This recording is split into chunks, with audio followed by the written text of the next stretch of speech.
working out on the streets, and we appreciate Director Johnson, you and your entire team who are working really around the clock, 24/7, to ensure that we are responsive and responding to this snow and now ice emergency here in our region. For those of you who have experienced a less than ideal response during this storm, just understand that we are working hard. This is a tough job. Not only are we dealing with snow, but we're dealing with 2 to 4 inches of compacted ice. And so as you can imagine, it's very difficult to remove that amount of very hard icing from our roadways, yet we are still plowing through and making progress. And so this level of icing we haven't seen in more than a decade, and it's really probably more than a couple of decades. And so it required more equipment, which we were able to, in addition to the 120 pieces of equipment that we added this year, so that was in addition to the 360 we had last year, we added an additional 120. We are now working with our municipal partners as well as some private contractors to add more equipment. So that has been very, very helpful. We also have specialized materials to assist us with cutting through the type of ice that we're seeing. And all of this, though, makes it a little bit, makes it take a little bit longer to get through a street or a neighborhood, the heaviness of what we're dealing with. So we understand the frustrations, we understand the concerns, but we have a job to do, and we're doing it. And I want residents to know that I've made a deliberate effort to update the community daily, and in some cases multiple times a day, through our media partners and our social media platforms. Transparency and communication matters, especially during an event like this. So even when it's difficult, I'm going to be here before you, letting you know what we're doing. In fact, last night I was out personally in the field until about 11:30, inspecting what I expect from the contractors and employees here at the Department of Public Works and Transportation. So I was able to see firsthand the work that we're doing, and really the difficulty of the work that remains to be done, but we are getting through it. Today I will continue traveling throughout the county, checking streets and residential neighborhoods personally. I want to be very clear that we are placing a special focus at this time on our central and really southern part of the county, which has historically been left behind during storms. And so we know that's not acceptable, and we're making those parts of our county a priority. They're larger, and so it takes a little bit more time to get through those roads, and there's a lot more neighborhoods, but we are getting through it, and we're actively getting through it, and most of those communities will see a marked difference within the next few hours. And so after meeting with my leadership team, I've directed that the county be substantially passable by midnight tonight. And so that's neighborhood streets, as well as, of course, our primary and secondary roads have been clear for a little while now, but our neighborhood streets be substantially passable by midnight, and we believe that we can meet that goal.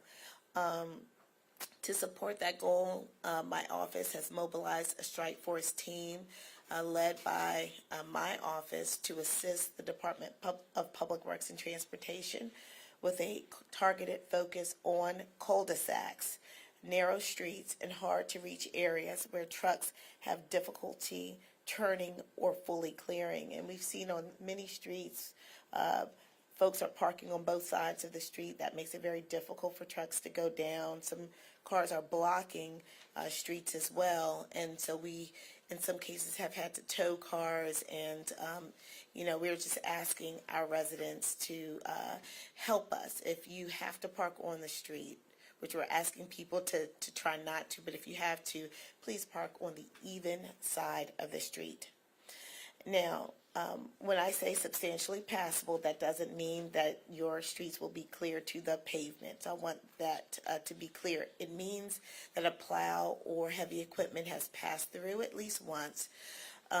One travel lane is accessible and the road can be traveled with reasonable care. So you may see some snow, but it is passable, meaning a normal car can drive on it, but of course exercise care and caution.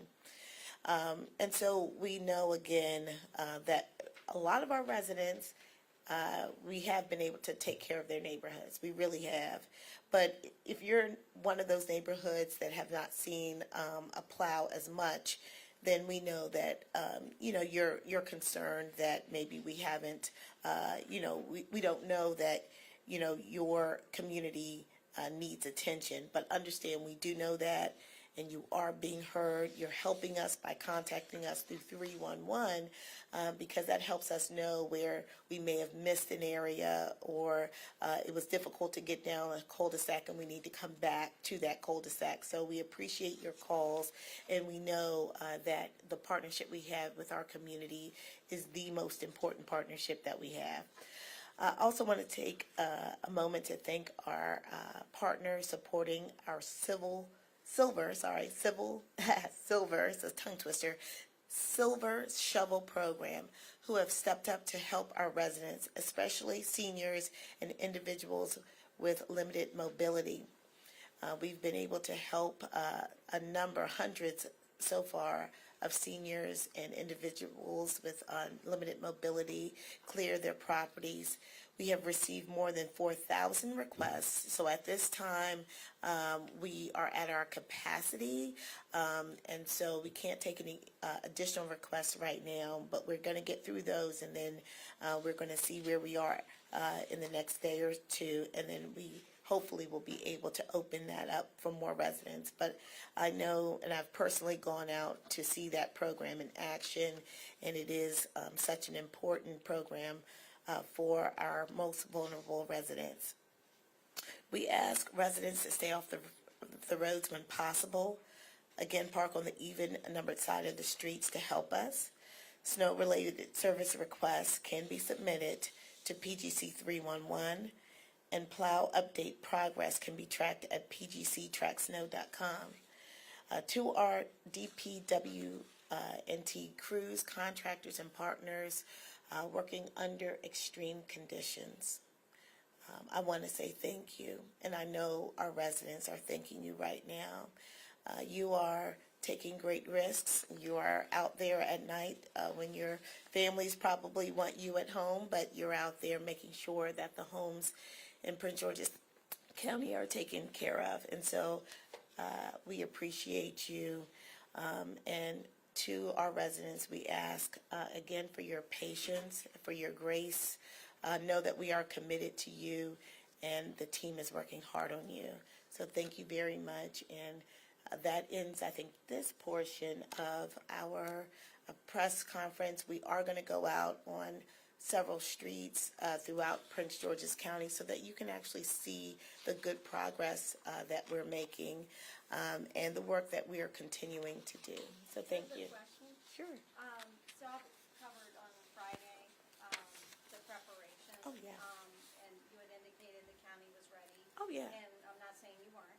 Oh, yeah. But it seems as though things kind of changed from the snow event to the ice event. And I'm wondering, was there anything different that should have happened to better prepare for the ice portion of it? And now we're kind of everyone is kind of in this situation where we're like blocked. Well, yeah, I think this is happening all over our region. So it's not just Prince George's County. You like to report on Prince George's County, but there are a lot of right. But this event is a problem for the entire region. So D.C., Montgomery County, Howard County, other jurisdictions are dealing with the exact same thing. So we have the material that we need. course, we can always use more equipment. We'd love to have as many pieces of equipment out there on the roads as possible, but we did get an additional 120, so we were prepared in that way.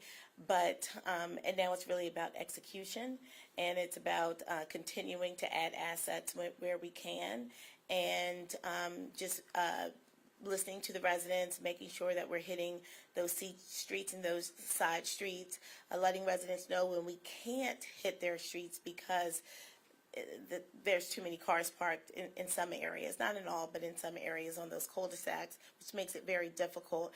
But we are prepared. We have been prepared. We're dealing with it. This is just a different type of weather event, one that had not occurred in more than a decade. And so around the region, all of my partners are dealing with the exact same thing. But we feel good about our preparation, and we're executing our plan. I know you guys have been asking for residents to stay patient as you try to work through the entire county. It's a big county. It's a big county, and we're bigger, let's say, than the District of Columbia. We have more neighborhoods than some of our surrounding counties, so it's a different equation for Prince George's County. We have rural areas, we have suburban areas, we have urban areas, and so some of our streets are just really, really long, even in neighborhoods, so that people may say, oh, part of my street got done, but this other part didn't. But some part of the street might need one piece of equipment, the other part might need another type of equipment, so we're working through it. Yeah, and we've talked with some who are still stuck. I know you said you're trying to get to more Oh, parts yeah. of the southern part of the county, but some people said they've been calling 311, but they've been told the message of, sorry, we just can't take any more addresses right now. We can't get to you at this moment. Is there any response? Well, the 311 system is there designed to tell us where their, residents have concerns or complaints, but we also have a whole operation to get through the entire county. So whether we hear from them on that 311 line or not, they're on our radar, because if it's a county road, we're responsible for it. And so there's a plan. Our county is broken up into 43. Is it 43 residential? Residential snow districts, and so each one of those districts incorporates the streets here in Prince George's County. So the crews have a plan to get through those streets, all of the streets of Prince George's County. The 311 helps us to know if something was missed or what have you, and that's also why we added our strike force team, so that we can go to those areas where maybe a cul-de-sac was missed or a couple of cul-de-sacs were missed, but we were active along the main drag of the neighborhood and things like that. So we're adding more assets to be able to address some of those 311 complaints, but just know that the 43 snow routes incorporates every street in Prince George's County. Yes. Yesterday I interviewed some seniors in Largo who were very appreciative of your silver shovel project. What's your message overall to the community that you guys are on the job, you're trying to do the best you can? Just what would you say to people? Yeah, we are doing all that we can, and what we are also doing is taking a compassionate approach, because we know that snow is experienced differently by our residents, depending sometimes on their age or their ability to move around. And so we are doing all that we can to show them that we do care and that we do understand that their own personal walkways sometimes are a challenge, and even though it's their responsibility, we know that it's very difficult for some of our residents to cut through ice, and I can't imagine at 70 or 80 or 85 or even older in some cases trying to get through ice. And so that's why we developed this program, and it's working extremely well, and those residents are very, very happy. I've been hearing from residents in one neighborhood in Fort Washington who look at the tracker over there. It says their street was serviced within the last day or so, but they look out the window, they say that's not been the case. How many calls from different neighborhoods are you getting about that, and what are residents supposed to do when the system says, hey, we came through with a plow, but that didn't happen? So, and I'll let the director talk about that a little bit more. Sometimes you're looking out and you're seeing, white, like a white sheet, you feel like, but remember, there were, I think, like 7 or 8 inches of snow. And so you may be seeing 1 or 2 or 3 inches. And so it does look like nothing's happened, but something did probably happen. And it's not that they're not going to go back through your area. It just shows that there was some progress made there, and then they'll come back to complete it. And so that's why those 311 calls are extremely important, because that tells us that even those neighborhoods that we may have hit, that we still need to go back to do additional work. Do you want to talk about that? Sure, County Executive saying. So, as the County Executive mentioned, the tracker is tracking the transponders that are on our plow trucks as well as our contractors. For this particular storm, we knew a lot of ice would be an issue, so we mobilized additional construction equipment, CIP-type equipment, graders, loaders, things of that nature. Those pieces of equipment don't have the transponder on it. So they are servicing areas. However, it may not necessarily track. So we have a workaround to sort of make the map catch up with, so we're reporting information that's, correct.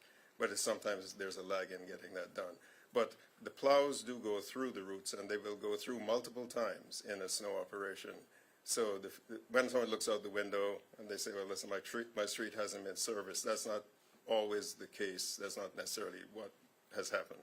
The plow could have gone through it. It will come through several times before we're done. So there's no chance that there were any like false markings down, like the driver might have just seen the street and for whatever reason couldn't go down or whatever, just, said they did or not? Like you're saying, for certain, they definitely had somebody come through there. Unless, well, there could be cases like cars, as the county executive mentioned. Sometimes cars impede the plow's ability to enter the street if people are parked on both sides or if their car is broken down. We unfortunately had to tow some residents, which you don't normally do, because streets were inaccessible. Their car had broken down or they'd abandoned it somewhere in the middle of the street. And then we really have a problem. We're not able to service that road unless we tow the vehicle out. So, there are many variables that occur in a storm of this complexity, and that's one of the scenarios that could explain that.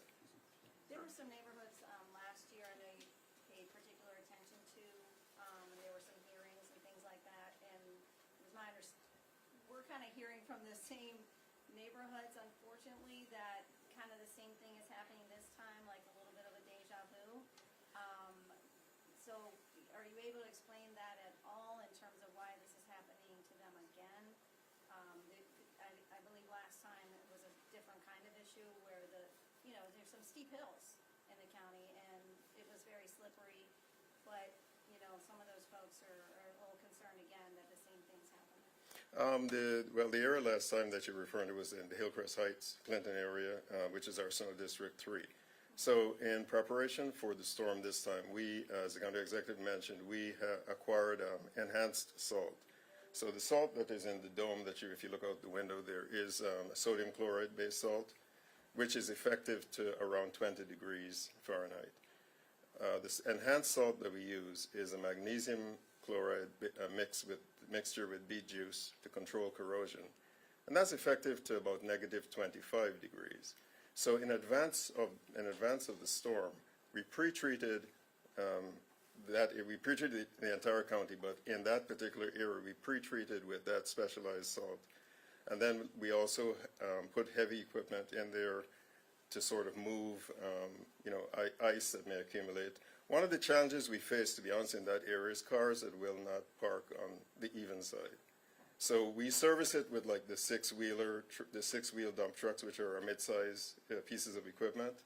But if a car is parked on both sides, the six-wheeler cannot get down the road. So you're sort of exacerbating the situation. So we want to be compassionate in dealing with our residents. We're not really aggressively trying to tow people away. We want voluntary compliance where we can get it, and we're working to sort of achieve that. But the workaround is to use our construction equipment to clear areas out, as well as our enhanced chemicals. Sir, tell us your first and last name.